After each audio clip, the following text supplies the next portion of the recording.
The Lively came to a close without any news of Nefertari Cobra's death being announced.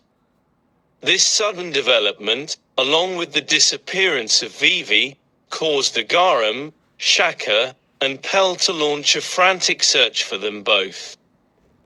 Unbeknownst to Agaram and the others, Vivi and Wapol had managed to stow away on a ship bound for the Aegis kingdom. Desperate for help, Wapol contacts Morgans and convinces him to pick him up by revealing that he is now being hunted after witnessing a shocking event in the empty throne room. Intrigued, Vivi questions Morgans about what he saw, but he stubbornly refuses to disclose any information and instead tells her to leave him alone and return to her own ship. Aware of the relentless pursuit by CP0, Vivi insists on obtaining the Den Mushi used by Wapol to contact Morgans so she can inform her father. However, Wapol panics and adamantly refuses, leaving Vivi confused and perplexed. In the midst of the chaos, Jewelry Bonnie managed to secretly board a ship bound for Tajin Kingdom, while the wounded Sabo found refuge on a vessel departing from the Luluzia Kingdom. As news spread about the unfolding events, the five elders convened to discuss the predicament of Sabo, who now possessed knowledge about the enigmatic empty throne.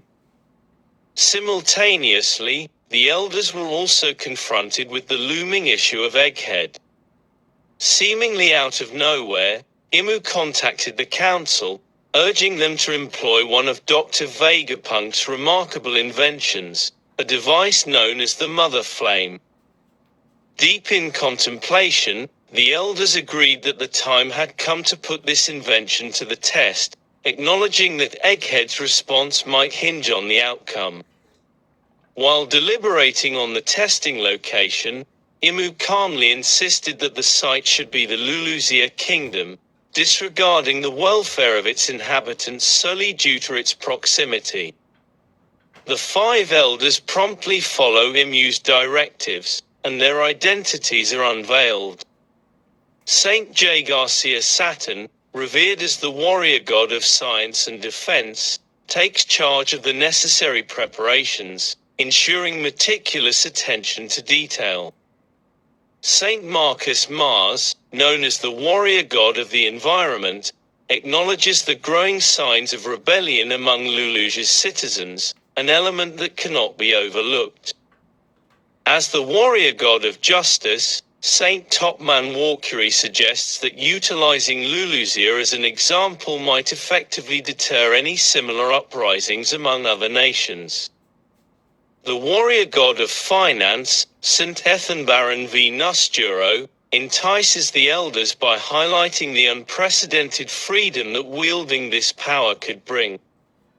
Saint Shepherd Jew Peter, named the warrior god of agriculture, notes that through this display of force, the elders could potentially put an end to long-standing conflicts, ensuring a lasting peace. Following the conclusion of the Lively, Marine headquarters received distressing reports of rebellion surfacing in both the Tajin and Aegis kingdoms.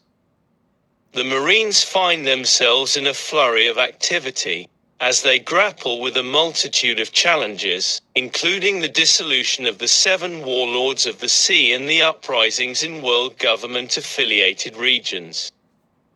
As part of their evolving military strategy, the Marines have incorporated advanced models such as the Seraphim, featuring likenesses of Don Quixote Doflamingo, Gecko Moria, and Crocodile, a profound shift in their military capabilities.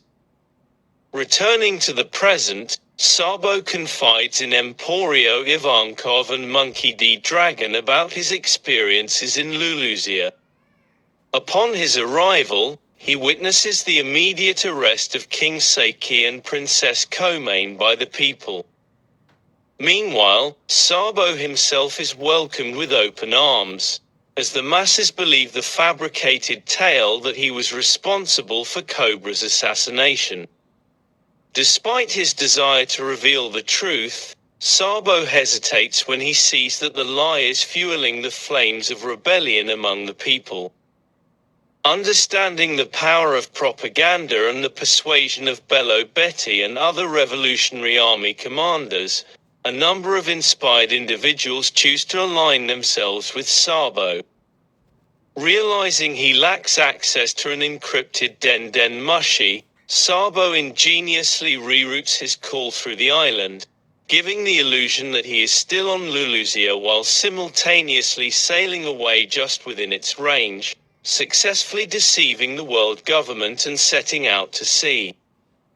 During the conversation, Ivankov inquires about the destruction of Luluzia Kingdom, to which Sabo sadly confirms its occurrence. He elaborates that the citizens of the kingdom were driven to a state of hysteria, having lost their loved ones in the devastating event. Dragon is consumed by a deep sense of disgust at the world government's ruthlessness, leading him to question the method employed to carry out such an act. Sabo recounts that he witnessed an immense shadow looming over the kingdom, but it was unlike anything he had ever seen before. Rather than a living being or a natural disaster, he believed it to be an extraordinary entity, soaring high above the clouds.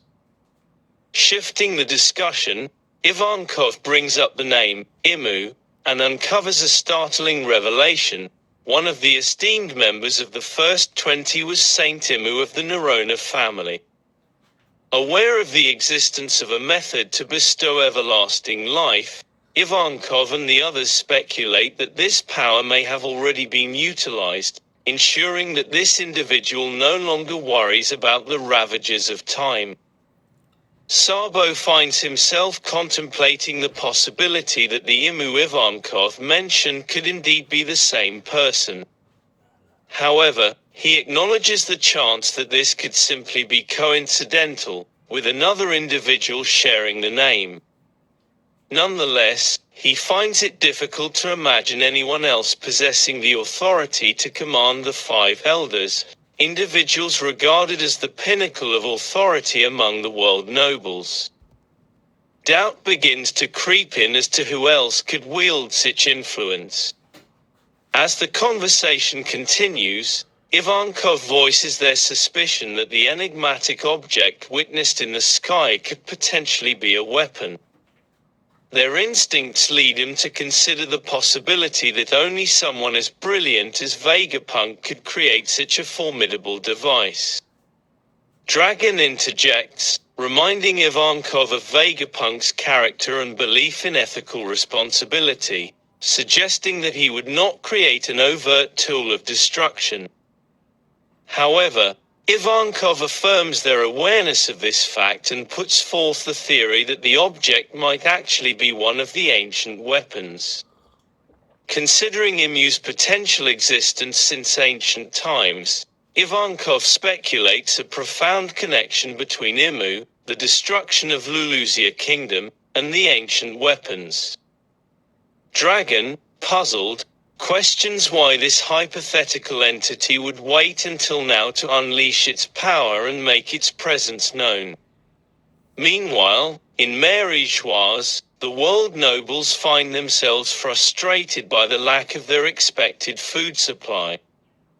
However, amidst their complaints, a significant event takes place. Saint Don Quixote Imjosgard, who courageously defended Princess Shirahoshi and the fishmen, is executed for his actions. The judge presiding over his trial is none other than Saint Figolland Garling, a man with a dark history as a former champion of God Valley and now the supreme commander of God's Knights. The execution of Imjosgard serves as a stark reminder of the prevailing injustices within the world of the world nobles and the immense power wielded by individuals like Garling,